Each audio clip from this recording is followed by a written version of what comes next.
ये कहानी रावलपिंडी एक्सप्रेस की है। ये कहानी क्रिकेट की दुनिया के सबसे मैड मैन की है। उस गेंदबाज की है जिसके रनअप को देखते हुए लोगों की धड़कन बढ़ती थी। जब वो 30 गज की दूरी पर चलता था तो ऐसा लगता था यार कोई सिनेमा आ रहा है।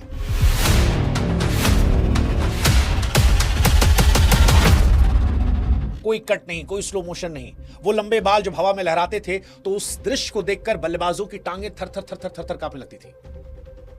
जब वो गेंद छोड़ता था तो स्टंप से ज्यादा पसलियां दांव पर थी।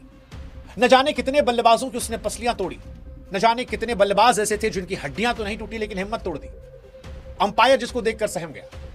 यह कहानी है दुनिया के सबसे तेज गेंदबाज शोएब अख्तर की। वो अख्तर जो पाकिस्तान के रावलपिंडी की धूल भरी गलियों से निकला, जिसे कभी डॉक्टर्स ने कहा था कि शायद ठीक से चल भी नहीं पाएगा, लेकिन जिसने दुनिया को यह बताया कि अगर दिल में आग हो तो चला नहीं दौड़ा जाता है। ये कहानी शोएब अख्तर की ही।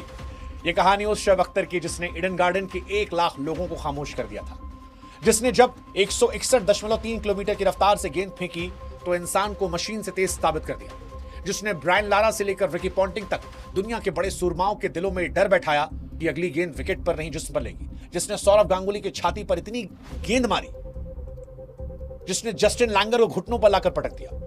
वो रावलपिंडी, वो अख्तर जिसे देखकर विराट ने कहा था कि मैंने उसे अपने करियर की शुरुआत और उससे करियर के एंड में देखा, पर देखकर यह एहसास हुआ कि भाई ये कितना तेज है और जब ये पीक में रहा होगा तो क्या खौफ रहा होगा। विराट कोहली ने कहा कि ये वो अख्तर है जिससे अंपायर डरते थे और बल्लेबाजों को इससे मत भिड़ना ये कहते थे। आज भी जब कोई गेंदबाज पूरी जान लगाकर गेंद फेंकता है और 150 के आंकड़े को पार करता है तो दुनिया एक साथ ये सवाल पूछती है कि क्या ये नेक्स्ट शोएब अख्तर बनेगा। आज के दौर में जब 150 प्लस फेंकना खबर बनती है तब कहानी उस शोएब अख्तर की जो कंसिस्टेंसी से 150, 155, 157, 158 लगातार फेंकता था। आज जो गेंदबाज तेज फेंकते हैं वो आफत था, सिनेमा था, खौफ था। इसलिए आज ये कहानी सिर्फ एक इंसान की नहीं, उस रफ्तार की भी है जिस दुनिया डर से नहीं नाम से जानती है, रावलपिंडी एक्सप्रेस। वो शोएब अख्तर जो आया, लड़ा, गिरा लेकिन झुका नहीं। शोएब अख्तर की कहानी शुरू करें उससे पहले हमारी आपसे गुजारिश है कि हमारे क्रिकेट बुक चैनल से आप जुड़िएगा। आप हमें हिम्मत देंगे तो ऐसी और कहानी हम आपके लाते रहेंगे। अब शुरू से शुरू करते हैं। शोएब अख्तर का जन्म 13 अगस्त 1975 को पाकिस्तान के रावलपिंडी में हुआ, लेकिन उनकी कहानी उनके जन्म से पहले एक दर्दनाक हादसे से जुड़ी है। उनसे ठीक पहले उनकी मां हमीदा ने अपने एक बेटे को खो दिया था जिसका नाम भी शोएब था। हम ये खेल देखिए, जब दूसरा बेटा पैदा हुआ तो दूसरे बेटे का भी नाम शोएब ही रखा गया, लेकिन शुरुआत किसी फिल्मी हीरो जैसी नहीं थी। शोएब अख्तर दिव्यांगता के साथ पैदा हुए थे, जिसे मेडिकल भाषा में फ्लैट फीट कहते हैं। उनके पैर के तलवे पूरी तरह समान थे, शरीर का संतुलन बनाना मुश्किल था। 4-5 साल की उम्र तक शोएब सही से खड़े भी नहीं हो पाते थे, वो चलते कम गिरते ज्यादा थे। डॉक्टर्स ने शोएब की मां से कहा था कि बीबी शुक्र मनाइए अगर ये बच्चा बड़े होकर नॉर्मल बन गया, खेल खिलाड़ी तो बहुत दूर की बात है। घर के हालात भी बहुत खास नहीं थे। पिता एक मामूली सरकारी नौकरी करते थे, आमदनी सीमित थी। शोएब के पास ना तो अच्छे जूते थे, ना खेलने के लिए खिलौने, बस जिद थी। वो अपनी मां से बहुत प्यार करते, देखते, उसकी सेहत को लेकर फिक्रमंद रहते और मन ही मन तय करते कि इस कमजोरी को हराना है। 9 साल की उम्र आते आते कुदरत ने चमत्कार दिखाया। जो पैर जमीन पर नहीं टिक रहे थे वो अचानक हवा से बातें करने लगे। शोएब ने दौड़ना शुरू किया और फिर वो कभी नहीं रुके। अपनी कमजोरी को ताकत बनाया। रावलपिंडी की उबड़ खाबड़ सड़कों पर पत्थरों और कंकड़ों के बीच में शोएब ने रफ्तार को पाया। शोएब शीशे के सामने खड़े होकर घंटों वकार यूनिस, इमरान खान, वसीम अकरम की नकल करते, लेकिन गुस्सा उनके अंदर अलग था। हालांकि वो वकार यूनिस से हाईली इंस्पायर्ड थे। फिर आया साल 1997 शोएब ने डेब्यू किया, लेकिन दुनिया ने असली शोएब अख्तर जो है वो पहचाना साल 1999 में। यह साल था एशियन टेस्ट चैंपियनशिप का और मैदान था क्रिकेट का मक्का, कोलकाता का डिंगा। सामने भारत की वो बैटिंग लाइनअप थी जिसमें दी वॉल और दी गॉड दोनों थे। 1 लाख भारतीय दर्शक स्टेडियम मौजूद थे। शो रत्ना के आसपास बैठे इंसान को आवाज नहीं। द्रविड़ क्रीज पर थे। शोएब उस समय अपने मशहूर लंबे और डरावने रनअप से दौड़कर आए। गेंद हाथ से छूटी, लेजर बीम की तरह निकली और इससे पहले कि दी वॉल का बल्ला सामने आता, दीवार दरक गई थी। राहुल द्रविड़ क्लीन बोल्ड में थे। स्टेडियम में हल्की खामोशी हुई, लेकिन अगले ही पल शोर दुगना हो गया क्योंकि अब क्रीज पर तेंदुलकर आ रहे थे। पूरा भारत उम्मीद लगाए बैठा था। शोएब फिर दौड़े, बाल हवा में लहरा रहे थे। किसी सिनेमा की तरह वो सीन था। शोएब अख्तर का रनअप एक्चुअली सिनेमा था। बहुत खिलाड़ी आए, बहुत गेंदबाज आए, लेकिन वो जो दौड़ शोएब अख्तर की थी वो किसी की भी नहीं थी। आंखों में खून लग रहा था और फिर एक और यॉर्कर और सचिन का भी मिडिल स्टंप। एक पल 1 लाख लोगों का शोर सन्नाटे बदल गया। वो सन्नाटा शोएब अख्तर के करियर का सबसे बड़ा शोर था। लगातार 2 गेंद पर भारत के 2 सबसे बड़े दिग्गजों को बोल्ड करना कोई तुक्का नहीं था। यह ऐलान था कि क्रिकेट की दुनिया में एक डॉन आ गया है। उस दिन के बाद शोएब अख्तर सिर्फ एक गेंदबाज नहीं, दहशत बन गए। हालांकि शोएब अख्तर की जिंदगी का सबसे बड़ा लम्हा आया था साल 2003 में। वर्ल्ड कप चल रहा था केप टाउन में। क्रिकेट पंडित और वैज्ञानिक कहते हैं कि इंसान के कंधे और शरीर की बनावट ऐसी नहीं है कि वो 100 मील प्रति घंटा की रफ्तार से गेंद फेंक सके। ये बायो मैकेनिक्स के खिलाफ है। लेकिन शोएब को नियमों की परवाह कहां थी। 22 फरवरी 2003 को इंग्लैंड के खिलाफ शोएब अख्तर का पागलपन 7वें आसमान पर था। वो पहले ही 158-159 की रफ्तार छू चुके थे। फिर वो दौड़ कर आए और वो गेंद फेंकी जिसने इतिहास बदल दिया। सामने बल्लेबाज थे निक नाइट। बॉल गई 161.3 किलोमीटर प्रति hour, 100.2 mile per hour. Stadium की बड़ी स्क्रीन पर यह आंकड़ा फ्लैश हुआ। सारी दुनिया हैरान हो गई और ये आधिकारिक तौर पर क्रिकेट इतिहास की सबसे तेज गेंद थी। शोएब अख्तर ने साबित कर दिया कि जब जुनून हद से गुजर जाता है तो नियम, कायदे, कानून छोटे पड़ जाते हैं। और आज भी इससे तेज गेंद जो है वो क्रिकेट की दुनिया में नहीं मिली गई है।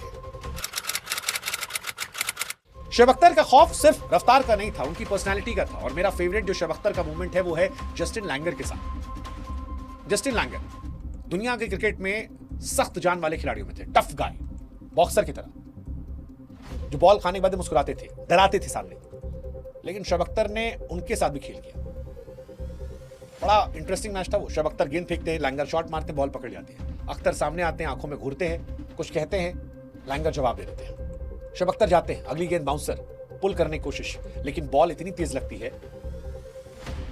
कि ठक से आवाज आती है। आर्म गार्ड लैंगर पहनते नहीं थे। शोएब अख्तर फिर सामने आते हैं, मुस्कुराते हैं। लैंगर उस टाइम तो रिएक्ट नहीं करते हैं, लेकिन फिर वो दर्द उनको महसूस होता है। हेलमेट निकालते हैं, गिरते पड़ते हैं। फिर शोएब अख्तर रन अप पे आते हैं और फिर ऐसे से इशारा करते हैं, मानो डराने की कोशिश थी। तो जो गेंद शोएब अख्तर ने मारी थी, जिस पर टक की आवाज आई थी, वो बल्ले से लगने की नहीं थी, वो हड्डी और अंदर की सख्तियों की टकराव थी। उस दिन लैंगर ने बल्ला छोड़ दिया था। बाद में लैंगर ने माना कि मैंने बहुत सारे गेंदबाजों को खेला है, लेकिन अख्तर अलग थे। जब वो बॉल लगी तो लगा कि बाजू अलग हो गई है। वो इंसान गेंदबाजी नहीं कर रहा था, गेंद नहीं फेंका था, गोली चला रहा था। और शोएब अख्तर, जिसको मैंने कहा मैड बैटमैन, वो हमदर्दी दिखाने नहीं गए, उसे घूरने गए कि अभी और दूंगा, इंतजार करो। टीवी पर अख्तर की स्टाइल और रफ्तार दिखती थी। हालांकि रफ्तार और स्टाइल के बीच वो अपने शरीर से कीमत चुका रहे थे। फ्लैट फिट होने की वजह से जब वो दौड़ते तो घुटने पर सामान्य इंसान से कई गुना ज्यादा दबाव पड़ता। उनका करियर घुटनों को दर्द, टूटी हुई कार्टिलेज और अनगिनत इंजेक्शन की कहानी है। शोएब अख्तर ने अपनी आत्मकथा में भी लिखा है, कई बार मैच से पहले घुटनों के सिरिंज के जरिए पानी को निकालते ताकि दौड़ सके। डॉक्टर उन्हें चेतावनी देते कि अगर तुम ऐसे दौड़ोगे तो बुढ़ापे में व्हीलचेयर पर आ जाओ। लेकिन अख्तर का जवाब था, व्हीलचेयर पर बैठने के लिए पूरी जिंदगी है, अभी खेलना है। वो पेन किलर खाकर सोते और सुबह फिर पागलपन से गेंदबाजी करते। 14 साल तक ऐसे उन्होंने खेला। साइंस के हिसाब से उनका करियर 4-5 साल से अधिक नहीं चलना चाहिए था। हालांकि शोएब अख्तर का करियर जितना शानदार रहा उतना विवादित भी। उन्हें वर्ल्ड क्रिकेट में बैड बॉय के तौर पर भी देखा गया। शोएब का मानना था कि वो एक आजाद पंछी है जिसे पिंजरे में कैद नहीं कर सकते। पाकिस्तान क्रिकेट बोर्ड और शोएब अख्तर के बीच हमेशा तनाव रहे। कभी अनुशासनहीनता के लिए जुर्माना लगा, कभी बिना बताए कैंप छोड़ने के लिए। वकार और इंजमाम जैसे कप्तानों के साथ उनके मतभेद रहे। शोएब को लगता था कि सिस्टम उनके टैलेंट को समझने के बजाय उन पर कंट्रोल करने की कोशिश कर रहा है। 2006 में उन पर डोपिंग का आरोप लगा, बैन झेलना पड़ा। 2007 के T20 वर्ल्ड कप से ठीक पहले ड्रेसिंग रूम में मोहम्मद आसिफ को बैट मारने की वजह से टीम से निकाल दिया गया। मीडिया ने विलन बनाया। आलोचकों ने कहा शोएब खत्म हो गए, लेकिन शोएब राख से फिनिक्स पक्षी की तरह उठते थे। वो कहते थे मैं बुरा हो सकता हूं लेकिन नकली नहीं हूं। 2008 में जब दुनिया को लगा कि शोएब का करियर ढलान पर है, तब वो IPL में आए, KKR से खेला। सौरव गांगुली कहने पर ईडन गार्डन में आए। दिल्ली डेयरडेविल के खिलाफ उस मैच में शोएब ने जो किया वो आज भी IPL में लोग याद है। सहवाग, गंभीर, मनोज तिवारी, एबी डिविलियर्स को इतनी मासूमियत से आउट कर दिया कि हर कोई हैरान था। वो उस पर इतना खतरनाक था कि KKR ने हारा हुआ मैच जीत लिया। स्टेडियम में शाहरुख खान खुशी के मारे पागल थे। शोएब अख्तर पर बाहें फैलाए बादशाहत का जश्न मना रहे थे। 2011 के वर्ल्ड कप में संन्यास लिया। हालांकि आखिरी मैच में उनको अफसोस रहा होगा कि उन्हें इंडिया के खिलाफ खेलने का मौका नहीं मिला, और जिसको लेकर वो कहते हैं अगर खेलने का मौका मिला होता तो शायद फर्क डाल देते। रॉस टेलर ने उससे पहले न्यूजीलैंड वाले मैच में काफी पिटाई कर दी थी, इसी वजह से नहीं मिला था। But Shoaib being Shoaib, cricket संन्यास के बाद शोएब गायब नहीं हुए। खुद को गढ़ा, सोशल मीडिया, यूट्यूब को हथियार बनाया है। जिसे लोग गुस्सैल समझ रहे थे, अब वो एक समझदार, मजाकिया और एक ऑनेस्ट विश्लेषक है। आज शोएब अख्तर इंडिया पाकिस्तान दोनों में प्रिय है।